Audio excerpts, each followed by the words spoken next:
We are now live on the recording here. Today is the 31st day of May 2025. I am joined here by a whole bunch of people. Hold on. Where are all my people? There are the people. Hello, people. Hello. Hello, Joe and Aviva and people who are just joining in and people who are watching on Facebook. Glad you guys are all here. We have people who are following on Facebook, and we're not sure that we're going to be able to respond to Facebook as well as we have in past weeks. So if you're on Facebook, apologize if this doesn't go perfectly. So I'm on that page, yeah. I don't know what to do next. Janet, if you see anybody posting things live that need... Oh, and Chad and Lisa are monitoring the Twitch. Thank you, Chad and Lisa, for monitoring Twitch for us. Okay. Hold on. So I don't... Okay, where's live posts? So I don't understand that. It would just be in posts? It would just go in your regular posts? Janet, let's not worry about it. Yeah. Okay. Let's not worry about it. Okay. All right. So, hi, Rabbi Brian. Last week, I want to share with you something I got to do. I got to see Sherry, who's on this call right now. We got to hug, so that's fantastic. Aww. I was in Los Angeles on Tuesday night doing a book talk for my book, Rabbi Brian's Highly Unorthodox Gospel. If you don't have one yet, they're pretty fantastic. The newest edition has this on the back cover. I don't know if you can read Rabbi that. Brian. Oh, Wait. It says, "Please read this book slowly. It took 4 years to write." There was a question. I think that was Sherry's voice. Hi, Ray. Glad you're joining us. I don't know where. I was going to tell you, I was at that event years ago on the Tuesday night as well. Yeah, so 25 years ago, after I left working as a rabbi at Temple Judea, there's Sherry. Hi, Sherry. I did a one-man show called Religion Outside the Box, and it was a fantastic Tuesday night. And to celebrate that, I did a show on a Tuesday night, a book reading, and it was really, really wonderful. It was like old timers day. It was great to see everybody. I had so many thoughts. Oh, hi. Yeah, that was one. I'm a rabbi. I run this service. Let me be very clear. I am not always right. I said that last week. Just because I say something, you do not need to agree with it. That doesn't mean you need to voice your disagreement vehemently in this forum. I'm just saying you don't have to believe everything that I say. You can have your own opinion. And I want to extend that out today. Because last week, there were at least 2 things that were said by members who were here. I'm sure there were more than 2 things. There were probably 7 things said by members that are here that other members don't agree with or thought were dumb comments or whatever it was. Here's a phrase I learned in 12-step program. It goes like this: take what you like and leave the rest. If somebody says something absolutely ridiculous, you have the right, here's my pack of tissues, you have the right to say what? Should somebody say something absolutely ridiculous? No, thank you. You have the ability to say no, thank you. Somebody shares something and you're like, my golly, that was a wonderful example of misogyny. You can say, you don't have to say aloud, but you can say at least to yourself, no, thank you. Extra points for Joe for voicing that on behalf of all the rest of you. You have the right to say no, thank you. I'm going to give you a little... We haven't done this for a long while. Should you know... I'm actually writing an article that will be coming out in 2 weeks, and it's called I Knew You Were Going to Do That. And there's this... I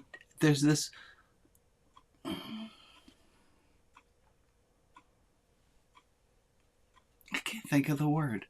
There's this societal agreement. There's a word in there somehow there's this idea that if I knew you were going to do that thing, I knew you were going to be late, that somehow we have built up in our mind that if we knew the other person was going to do this thing that's stupid, we have all the extra reason to be mad and annoyed at them. Do you know what I'm talking about? Like, I knew you were going to I knew you'd forget to put the clothes in the dryer. And so you get extra mad because you knew the person was going to do the thing. And my response, at least in my rational mind, is if I knew the person was going to do the thing, I'll give you an example. I'm married to the most wonderful woman. I love her. And every springtime, she buys flowers. She buys annual plants to put around our yard. She buys 12 or so every year, and we're filling in our yards. And every fucking year, she leaves 2 plants in the plastic tub without planting them, and she sacrifices these 2 plants to the botany gods. And we did it again this year. She bought plants, and I said, well, where'd those 2 go? Oh, we'll get to those later. Those 2 have died. And I could say to Jane, I knew you were going, I want to say to Jane, I knew you were going to do that. And I want to be extra justified in my anger. But here's the other side of me says, if I'm so fucking smart to know what she's going to do, shouldn't I be smart enough to not be upset about it? I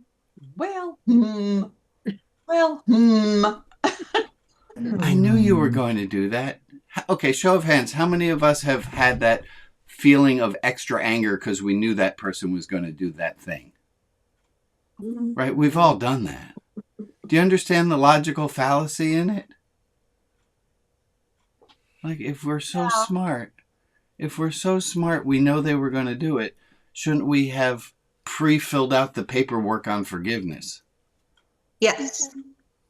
Thank you, Sherry. If we were rational beings. If we were to lean into our rationality. Yes. Dan. Oh, so here it is, Dan. You might not have been aware of it until today. So now, as of May 31st, 2025, and we're aware of it, let's be rational beings and try not to be so upset when we knew someone was going to do something. I'm going to share one other moment. First, I got to take a breath of air because I have a note here to take a breath of air. And I still haven't taken a breath of air. It's still the same exhale. Hello, Brian. The sentence is on. Can we do that too? Breath of praise. I don't want to tell anyone really what to do. So if you're on your own for breathing, I will tell you that I've been doing a meditation course, and exhales are very important to the breathing process. You already knew that. Good. Good to see everyone who's here. Glad you're here. Let's do a thing where Al we say, has his hand up. Al. Hello, Al. Hey, I just wanted to invite everybody. Anybody out there ever try and reason your way out of being angry?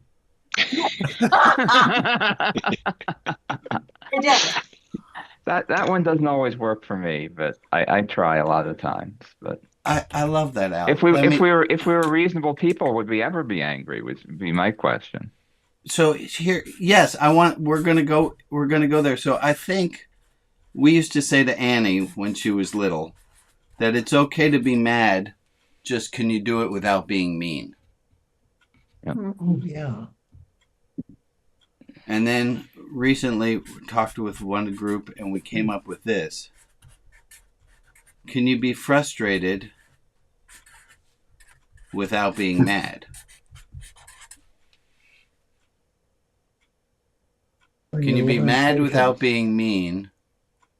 And can you be frustrated without getting mad?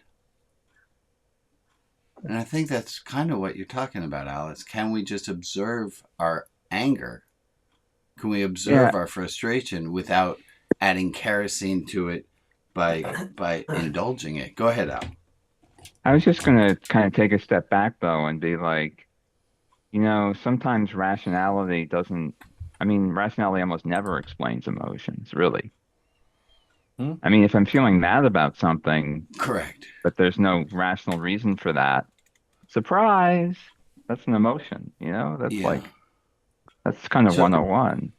So this is where we're going into today. And today we are going to go into all the feelings, and we're going to go into a rational, reasonable understanding of all of different feelings.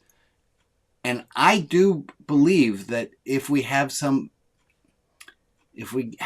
understanding of where the feelings come from and how we normally act in them, and we have some rational boundaries and boxes, we can better express the emotions in a healthy way.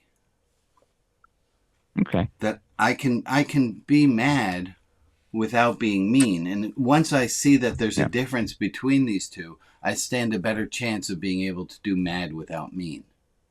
Once I see that there's her hand up. Okay. Go, Rebecca. Yes.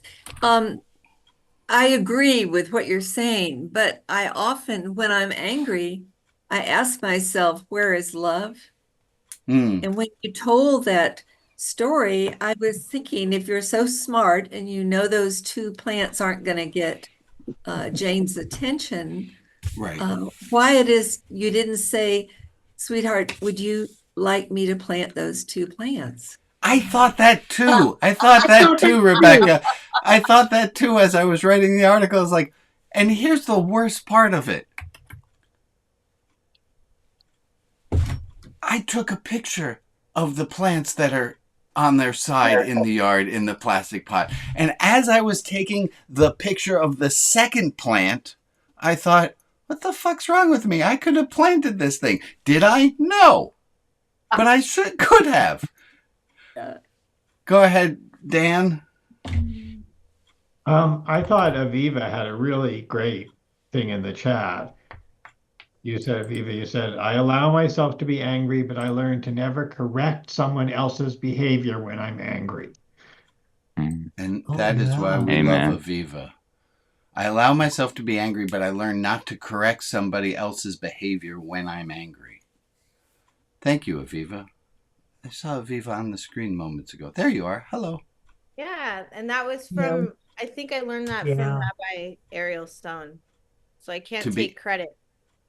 But thank you for sharing it with us. That don't correct someone else's behavior when we're angry. Yeah, that's a great Ray tip. said something interesting though that I think is true. Sometimes the mad tastes so good. Yeah. Sometimes the mad tastes so good. There's a quote from James Baldwin. Thank you, Ray, for being honest and vulnerable. James Baldwin says, I imagine one of the reasons people cling to their hates so stubbornly is they're afraid if they let it go, they'll have to deal with the sadness underneath. Yeah. We love being angry. Feeling angry makes us feel big, and it's tasty. Oh my goodness, is it tasty at the time. Goes down really easily. Causes a little bit of indigestion. It doesn't sit very well. Or it oughtn't sit very well. Go ahead, Ray. Well, maybe it's just me, but if you know Jane is going to have the two plants over, why don't you just plant them yourself? Yeah. No, that is absolutely... Okay, I know what I'm doing when the service is over. That's fine. I will go upstairs and plant the plants. Okay. But I think I think what I did is a perfect example of what we all do. Is I'm so into my version of it, and I'm going to be a victim to it, that I forget I have the ability to ask her where those should be Yeah, I guess we're not as logical and reasonable. And go ahead, Jack. Help me out. Well, I think anger is one of those emotions that we were given to overcome. Oh, interesting. So we can learn from our anger. Our anger can be one of our best teachers. Absolutely. Absolutely. I want to jump into all these feelings, but I want to first start with, is there something new that we talked about last week that you've had a week to think about and you have something extra to say about it? Is there something from last week that you're holding on to, some extra learning that we did that you want to bring up? I do. Go ahead, Jack. I I was thinking that melancholia, and grief were the two emotional feelings that were left out. The emotional feelings that were left out. You're not talking last week. You're talking about what we're looking at today. On your 77% thing. On the invitation, I did bring in 5 emotions, and melancholy is not one of my basic. Melancholy, just for those of you who are etymological nerds, means black on the liver. It is a black coloring, is because in the ancient world they believed that everything was covered. Our emotions, our thoughts all came from our guts, and if there was a darkness in our guts, it would cause us to be melancholy. Because I had to look up the word because I didn't understand why melon and cauliflower had anything to do with melancholy, and it has nothing to do with melons and cauliflower. That was just me being silly. Okay, anything else from last week, and then we'll jump into these feelings. Okay, and just so you know, next week I will have this same card with me. So if there's something that we talk about this week that you're going to carry with you to next week, we'll do that. So I'm gonna do something I don't usually do, and I'm gonna give a little bit more of a frontal presentation than I usually do. And this is entitled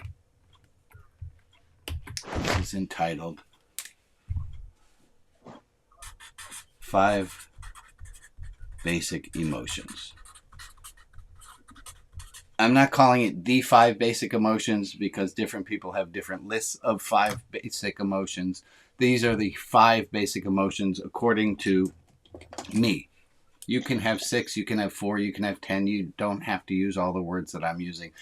All I want to do is to share with everyone what I see as the 5 basic emotions. Now, what I've been taught and what I've learned, not that I didn't come up with this list. This is from a psychotherapist named Jacob Watson, who learned this from his work with Elizabeth Kubler-Ross, who talked about the basic and distorted emotions.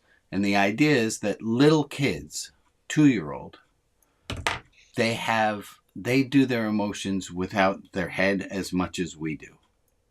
Right, Al, you were talking about how we can't really think our way out of the emotions. We have to feel them. And little kids have these emotions very cleanly. And let me tell a quick story. Emmett, when he was 2, he had his leg in a cast and he tripped over the dog and he banged his tooth back up into where it had come in from, which sounds horrible and painful, but it's not. But it explained why we couldn't find his tooth anywhere, because it had just gone back up. We took him to the pediatric dentist specialist, and they explained that the tooth had just merely gone back up into its hole and it should come back down on its own accord. And we drive back from Dr. P's office, and Emmett's in the back seat. Jane's pregnant with Annie. Emmett's in the back seat, and we say, little kid. And he is a master of the pacifier. He can turn it in different ways in his mouth without his hands. He loves his passy. It's one of his favorite things ever.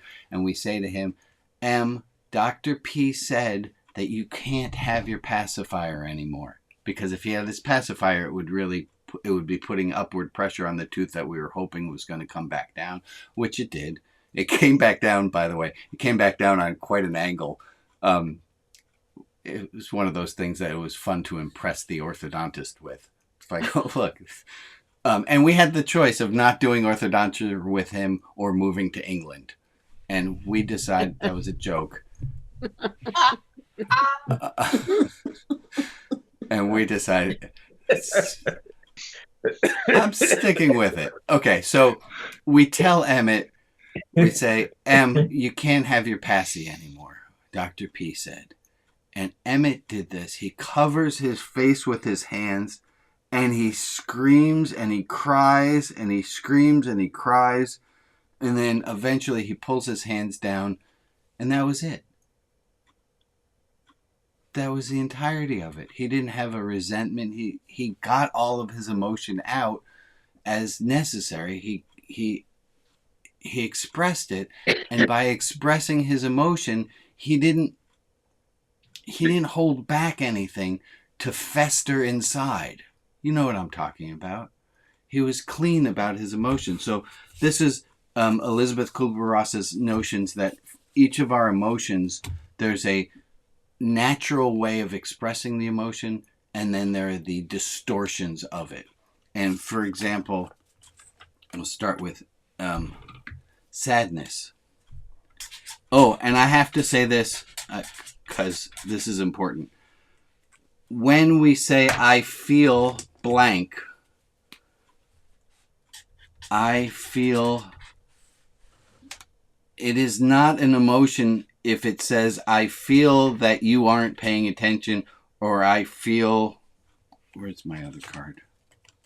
Or I feel like you don't respect me. If you use either word, I feel that or I feel like, that is not actually a feeling. Feelings are not I feel like or I feel that. So it's your belief. Those are beliefs, correct.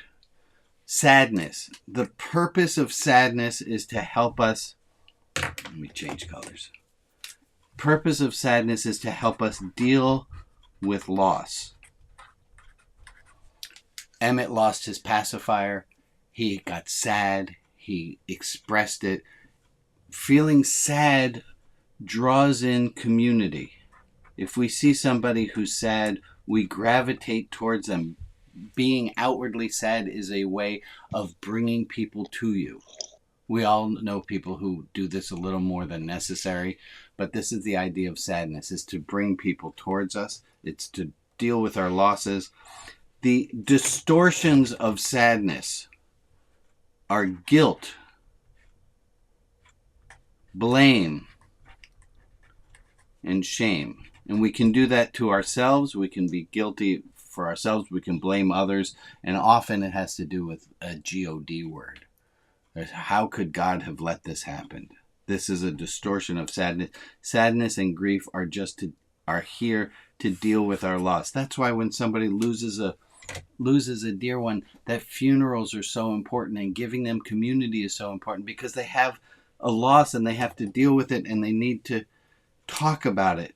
Often talking about the loss will help us with sadness. Fear. Amen. Amen. Fear. The purpose of fear is to keep us safe. So there are times that we feel fear that we oughtn't, and that's a problem. But it's a reasonable and natural thing. If you go outside and there's ice on the ground, it's reasonable to have fear, because our safety has been jeopardized. We do fear to protect ourselves. Fear protects us. Phobias are a distortion of fear. Right? It's one thing to be scared to go on ice. It's another thing to never leave your house.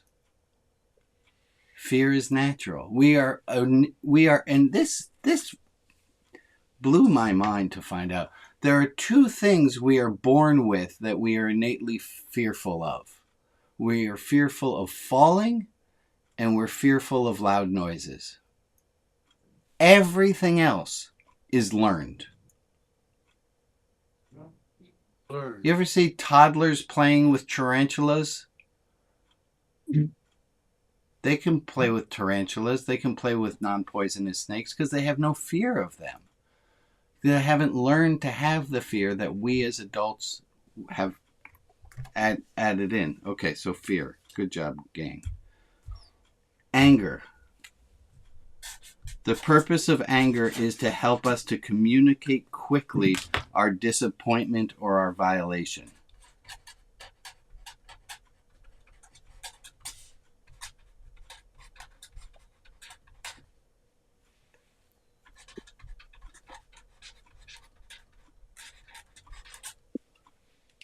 The distortions of anger are resentment, bitterness, rage, hate.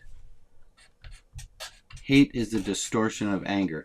Anger comes from, this is one of my favorite things I remember learning. And I remember when I learned it, I thought, gosh, I wish I had learned that earlier. There are two causes to anger. And they're actually one and the same. Uh-oh.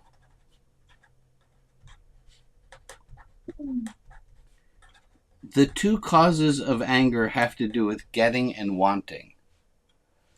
Anger comes when we don't get what we want or when we get what we don't want.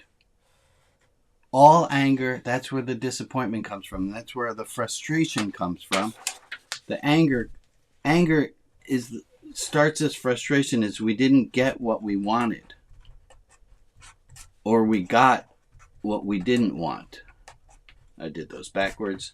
I'm not getting frustrated about it because I don't care. This is too small of a stake thing to upset me that I didn't get what I wanted. I crossed out the wrong word. Who cares?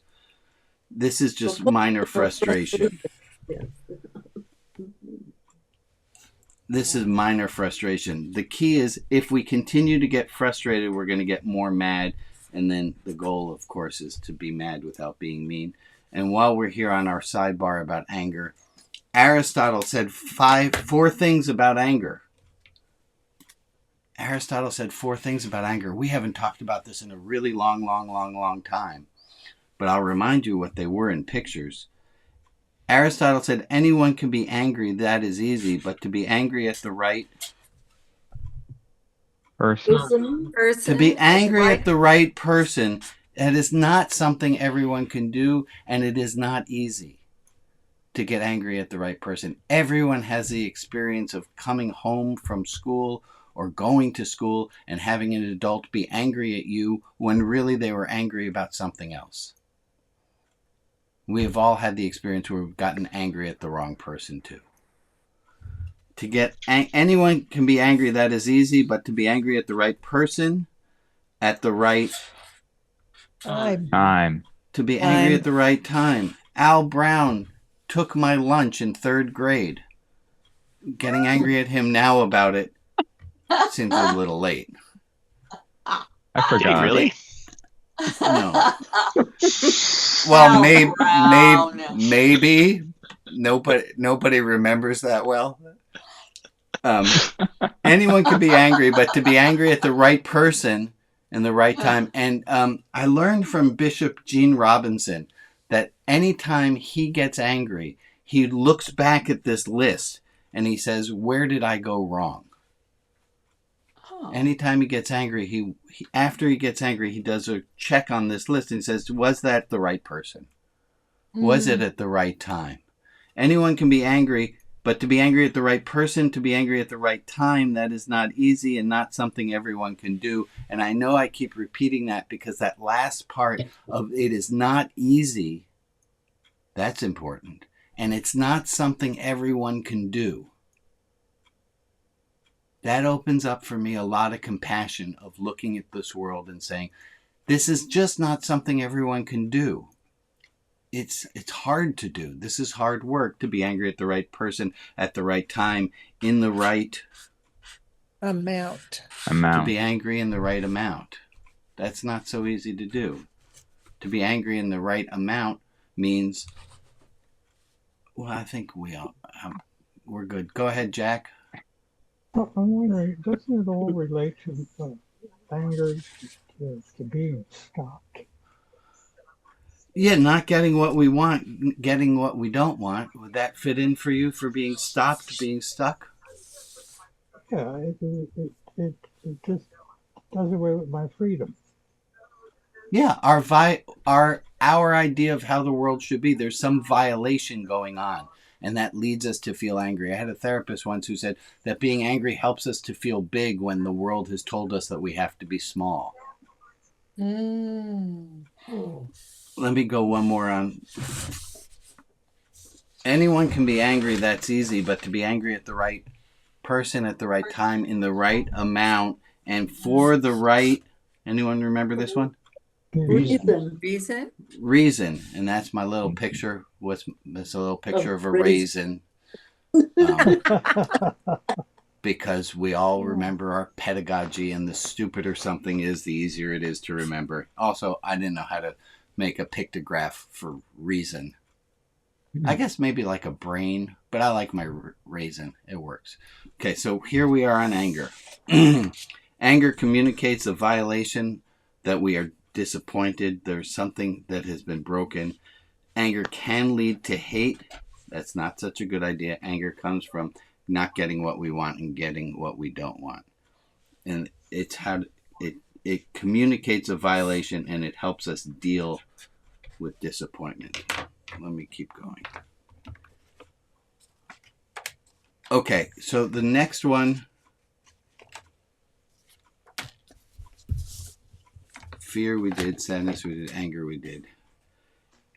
Okay, so this next one gets really confusing for half of the people, and let me explain why. The next ones are envy and jealousy. The reason this gets confusing, and I apologize for it, and I'll try to go slowly so it's not as confusing, is some people use the word envy where I would use the word jealousy, and they use the word jealousy where I would use the word anger. And it gets a little messy, because where I'm using the one word, you might be using the other word. So I'm going to say it, I'm going to do it differently, and I've never done it this way before, but I think I can do it this way. I can say there's the healthy way of doing this emotion, and there's the unhealthy way. And I'm not going to say which word goes with which, but there's one emotion, which is that we look at something somebody else has.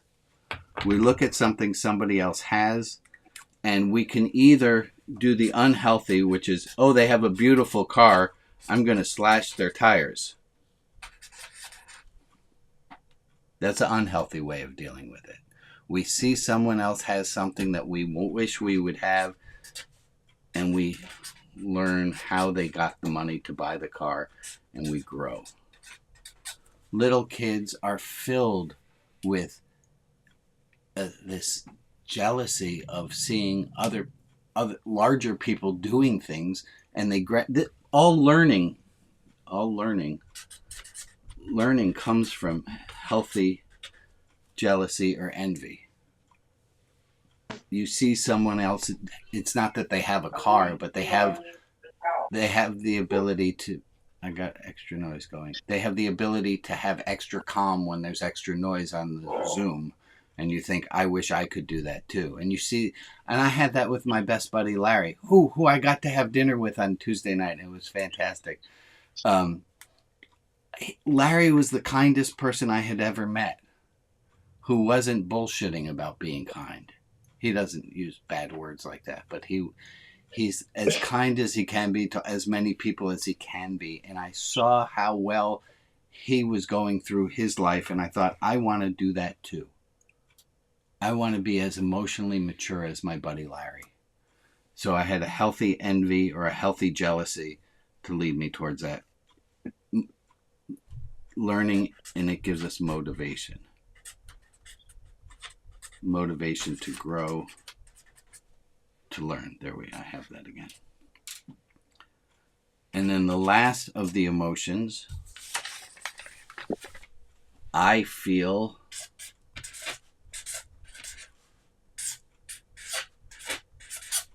love and joy. Love and joy is when we are seen exactly. We are seen for who we are. We are seen for what we do. We are seen as we are. I have a feeling if I just underline the letter A, you'll know exactly what the next word I want to say is. That love is not only about being seen, but love is also about being accepted. How did you all know that? Somebody taught us. There's this really good book I read it in. Right? Or acknowledged. That being loved is being seen. It's about being accepted or acknowledged for who we are. And then the next one, and if you're new here, I promise you'll pick up on these letters soon too. So we have the S, the A, the next letter is you. Understanding. Is understood. Is you feel understood. That's what it is to be loved. Isn't it an awful thing when somebody misunderstands your intention? It's awful. We want to feel understood. We want to feel seen, accepted, understood. And the last one is? Responded. There's a response. We want to feel responded to. We want to respond. We don't want to feel ignored. We want to feel like what we do makes a difference, that we impact other people. It's feeling love, feeling joy. It's not feeling isolated and alone. Okay. I have found, and if you're, and I didn't know these basic emotions till I was 30 something. I just never had learned these in school. You better believe when I was teaching school, I taught these, but nobody ever taught me. These are your basic emotions. This is what if you're going to do anger the right way, you're going to express your disappointment, but you're not going to do it with hatred behind it. And Al, you're absolutely right. It's hard to intellectually deal with our emotions, but at least I know I have a template of how to do it correctly. Again, you don't have to agree with everything that's said here. That's fine. Okay, I'm going to pause for questions, comments, thoughts. Oh. Yeah. Can you see Betsy? She has her hand up.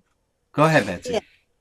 Okay, Folks, let me wait, time out 1 second.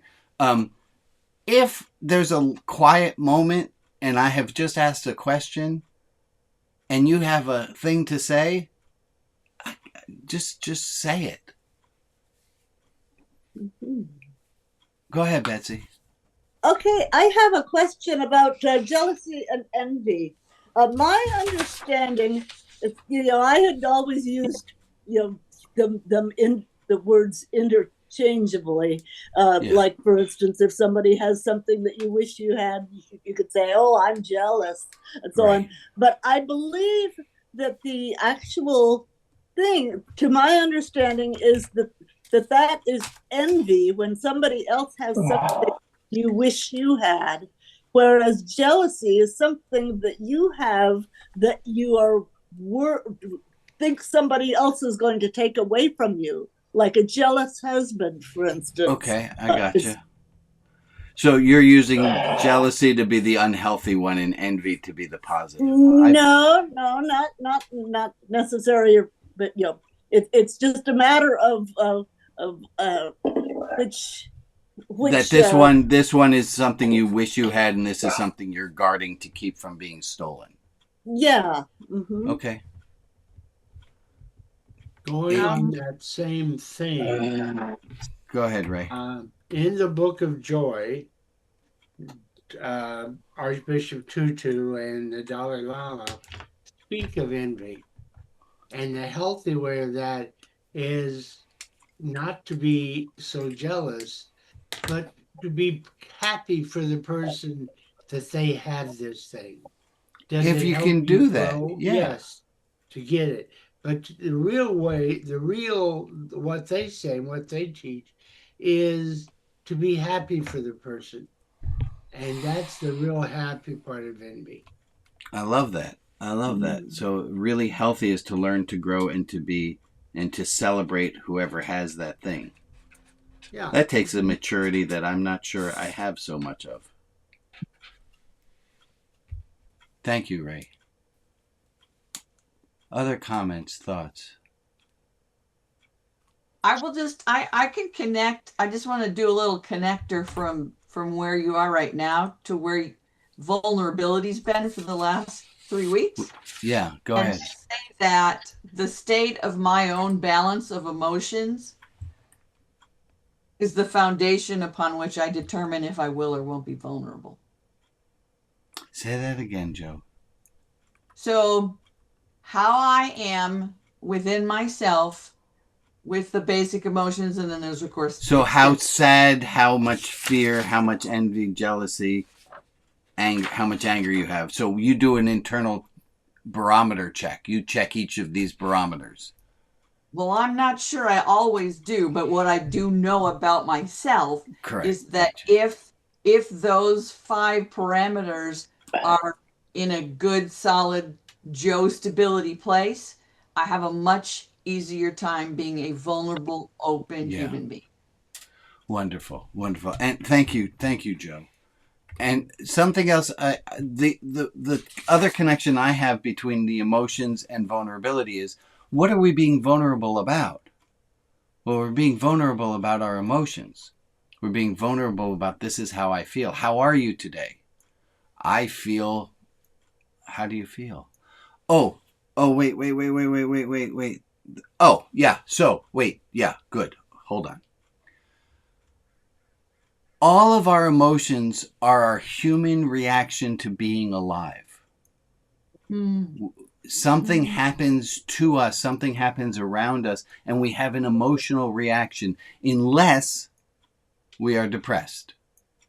And depression is pushing down of all the emotions. And unfortunately, nobody has figured out a way of pushing down the emotions we don't want to feel without pushing down the emotions we do want to feel. So emotions are our reaction to being alive. And whether we choose to share that with other people or not, that's our vulnerability. But what are we being vulnerable about is our emotions. Thank you, Joe. Thank you so much for bringing that back to our attention. These take practice. Go ahead, Meg. I want to say something about anger. And Aristotle says to be angry at the right person. In my experience, I'm not necessarily angry at a person. Okay, yeah. You can extend that. My husband has Alzheimer's. I'm mad about the genetics. And in a way that I think is harder to deal with. Maybe it's because I just want more sympathy, guys. But I can't be mad at Richard. Right. That's not the right person. But who is the right person? Well, and I can tell you another person who it's not is you. You are also not the right person to be mad at. You froze up on my screen. Can you repeat? I said, we know that Rich is not the right person to be mad at. Similarly, I know that Meg is not the right person to be mad at. Okay. We've eliminated 2. We have a billion other people to go through. All right. But we're making progress. I think depending on one's belief in a higher power, it could be, are we angry at that higher power? I don't know. I don't know who the right person to be angry at is. But you sure do have... it doesn't have to be a person.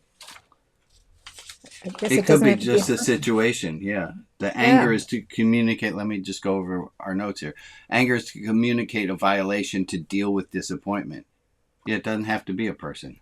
So we can edit in this case. One of the things I learned this week is that I feel like I was entitled to happiness ever after. Mm-hmm. And, you know, that didn't happen. And that might lead to sadness, which is to deal with the And loss isn't and to that a bring the real kick in the community. ass? And Ray, you're absolutely right. Isn't it a kick in the ass that none of us are getting happily ever after? We shouldn't read those fairy tales. Correct. Right. Yeah. I've never heard Carol say we shouldn't read something.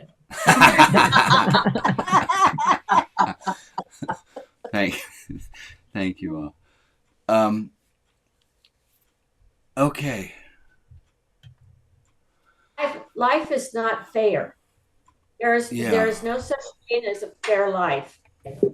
Thank you, Connie. There is no such thing as fair in life.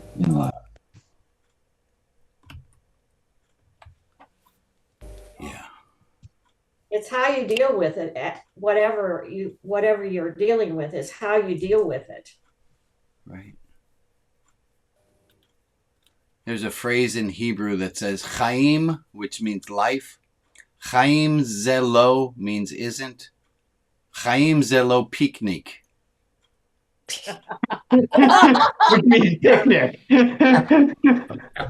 One of those words might have been a newer word brought into Hebrew. Chaim zelo picnic. This is life. There's a great line in the movie Princess Bride that says, "Life is pain. Anyone telling you otherwise is selling something." Let's take a moment. Maria, you have our list of people we can add some prayers and good thoughts for. I do. These are the people to whom we are sending light and love. Jess, Emily, Alex, Sheridan H., Ebony, Aru Lane Hill, Bob Oppenheimer, Gwen, Anya and Greg, Sally and Bob B., Janet R., Rita S., Portia Perkins, Horatio Meyer, Betty Applebaum of blessed memory, Aaron Romano and Shirley W., Hugh, Colin, David and Jan, Kevin, and the Alpert family. If there is another person in our community to whom we can offer light and love, please put their name in the chat, and I will add them to the list on Facebook. And for the people who aren't named, but who are in our thoughts, we send them light and love as well. Thank you, Maria. We'll add a minute of time just for silence.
Quick announcements. First, I just want to send an extra shout out to Maria, who steps in and does so much work behind the scenes for making this happen. Sorry for possibly embarrassing you, Maria. Not really that sorry. Sorry, not sorry. Other announcements. If you know of a place that might want some guy like this to do a book reading, boy, I love doing book readings. I love sharing what I have with people. Please get in touch with me. Let's figure out a way I can come visit wherever you are to do. Hi, let me get out of the Zoom. Hold on. Oh, good. Oh, good. I have this announcement to make. I don't know who's the person who needs to see this today. It's okay not to be okay. Folks, we're not meant to be okay all the time. Sometimes it's a shitstorm. Sometimes it's a shitstorm and we're okay, and sometimes we're completely depressed. And it's okay not to be okay. You're not built to be happy, happy, joy, joy all the time. Or at least that's the belief of this one rabbi. And to answer the chat, thank you, Donna. West Hill actually has already contacted me to come and give a virtual talk. So thank you. Huzzah. I have one other thing that I wanted to talk about today. I saw I don't even know where I saw it. It was a meme or a quote someone sent, or I saw it and it said, if you're lucky enough to fly by private jet, you're lucky enough. And I thought, yeah, but if you're lucky enough to fly, or if you're lucky enough to have flown, you're lucky enough. Then I thought, there are probably a lot of other phrases like that. And I wonder if some of you might have a phrase, if you're lucky enough to blank. And if you're a Jew or Jew affiliated and you're familiar with the idea of Dayenu, which is a prayer we say, it would have been enough for us. This is a different version of that same thing, is it would have been enough. And I'd like us to have a few moments of gratitude, and this will be a way of bringing gratitude towards us. So if you're lucky enough to blank, you're lucky enough. What do you put into that blank? If you're lucky enough to have healthy legs to walk on. If you're lucky enough to have healthy legs to walk on, you're healthy enough. If you're healthy enough to be breathing, you're lucky enough. And here's a little religious thing to keep the not-for-profit status. Just say amen if you agree with something someone said. Oh, amen. Amen. Amen. Amen. What else do you have? If you're lucky enough to... Lucky enough to have 3 squares, you're lucky enough. If you're lucky enough to have 3 squares, you're lucky enough. Amen. Thank you, Harold. If you've loved. If you're lucky enough to have loved, you're lucky Amen. enough. Amen. Amen. You have someplace warm and dry to sleep at night. If you have someplace warm and dry to sleep at night. Amen. Anyone notice a shift in their own psyche as we've been playing this game? Yep. Interesting, isn't it? Anyone getting angrier and madder as we continue doing this? No. Nope. Not at all. Gratitude is the mother of all. I forgot what that quote goes to. Cicero. Virtues? Gratitude is the mother of all Invention? virtues. Is it invention? If you're lucky enough to, let's try another one. Smell the spring flowers. If you're lucky enough to smell the spring flowers, you're lucky enough. Amen. Thank you, Akiva. At my age, if you're lucky enough to breathe. Yeah. Oh. Amen. If you're lucky enough to have a dog. You're lucky enough. Amen. Amen. Or a cat. Yeah, or a cat. Yeah. If you're lucky enough to have the resources to tune into this service. Amen, George. Amen. Thank you, George. If you're lucky enough to have a way to be helpful to people. You're lucky enough. Amen. Thank you, Tim. Amen. If you're lucky enough to reach the point where you enjoy learning and helping others in that same capacity, then you have enough. Amen. Amen. If you're lucky enough to have feelings and to notice your feelings, you're lucky enough. Amen. Or notice others' feelings. Amen. Amen. Amen, Rob.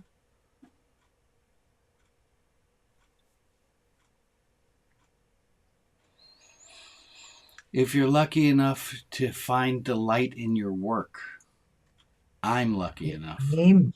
Yeah. Amen. Yeah.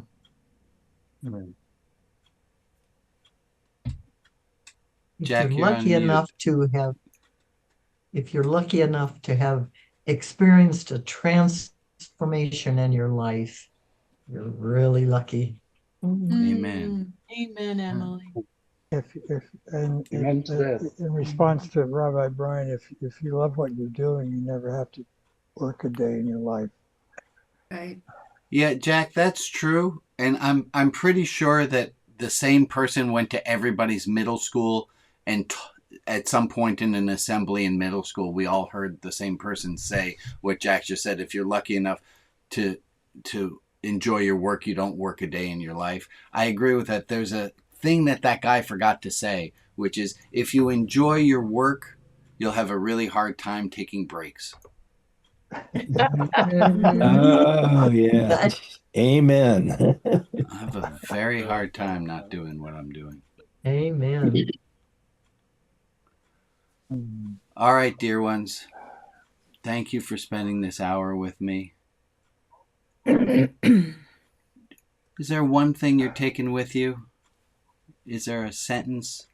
Hey, what was the Saturday service like today? What do you answer? What are you taking with you today? I was lucky enough to be there. Yes. Amen. Glad to see you, Rita. Rita, last week we had a little bit of Martin Buber discussion without you, and it broke my heart. I know. I sent you an email about it. And what are you taking with you today? I'm taking all the emotions are valid. I don't have to like them. I'm also taking with me that golly gee, a cohort of adults, one might think knows what their emotion, knows the 5 basic emotions, but gosh darn it, we just don't. No shame in that. What are you taking with you? I'm taking with me that go ahead. Oh, I feel seen, accepted, and understood. Wonderful. Let me respond. Wonderful. Al? I have remembered to be. Yeah. Was that right? I have remembered or been reminded to be grateful. Amen. Amen. Yeah, I'm taking with me that I don't have to understand my emotions, but sometimes understanding helps me respond better. Yeah. Yeah. Thank you, Al. That's a beautiful thing. Beloved ones, would you wave to the people on Facebook and say, in your wave, tell them that they're welcome to come here and join us on the Zoom anytime. And anyone watching afterwards on YouTube, thank you for leaving comments. Love to see those.